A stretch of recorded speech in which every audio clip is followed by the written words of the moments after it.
Pregnant ladies are encouraged not to be exposed to radiation during this important phase.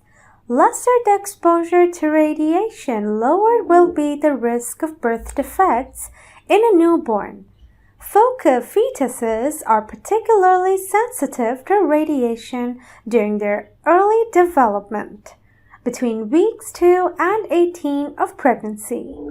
Pregnancy is not an illness, and while it comes as a blessing, it also brings its own set of concerns. Every expecting mother needs to be aware of guidelines and safety measures along with dietary restrictions that need to be followed to ensure a healthy and smooth pregnancy journey. Effects of mobile phones during pregnancy. Excessive and increased use of mobiles in the long term can trigger insomnia, which leads to reduced bone density and brain activity as well.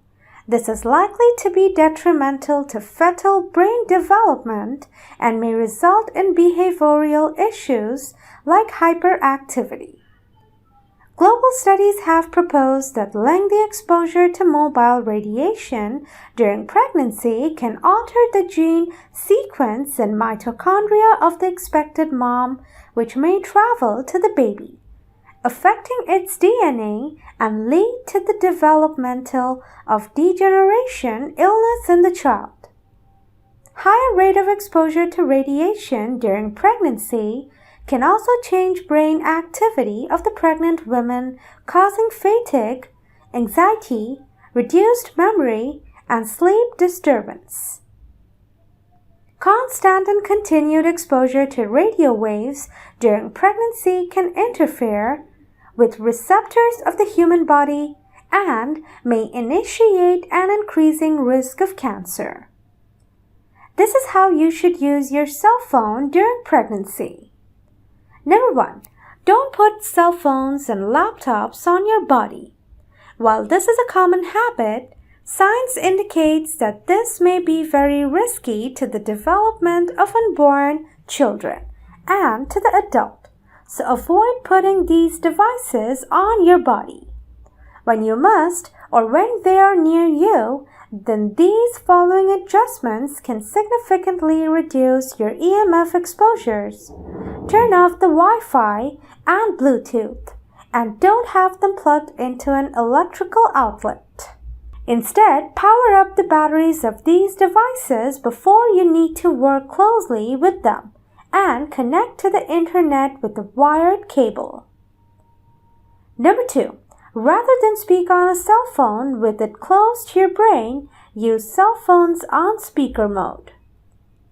Wired earphones, avoid Bluetooth, can also reduce your brain's EMF exposures. However, be mindful of how close you may keep the cell phone on your body. Number 3. Avoid cordless phones. Cordless phones can also emit impactful radiation.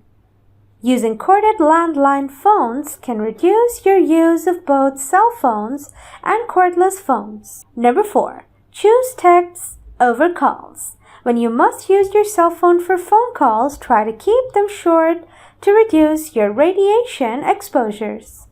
To help achieve this, texting as much as you can help reduce your time on the cell phone. Texting exposes you to less radiation. Number 5. Avoid using your cell phone when your signal strength is low. When signal bars show weak signal, our phones can emit stronger radiation because it has to work harder to get a signal. Instead, wait to use your cell phone in an area that has stronger signal. If you must use the phone with weak signal, then try to do so away from other people. When you don't need the phone to be on in areas of weak signal, then turn your phone off or to airplane mode.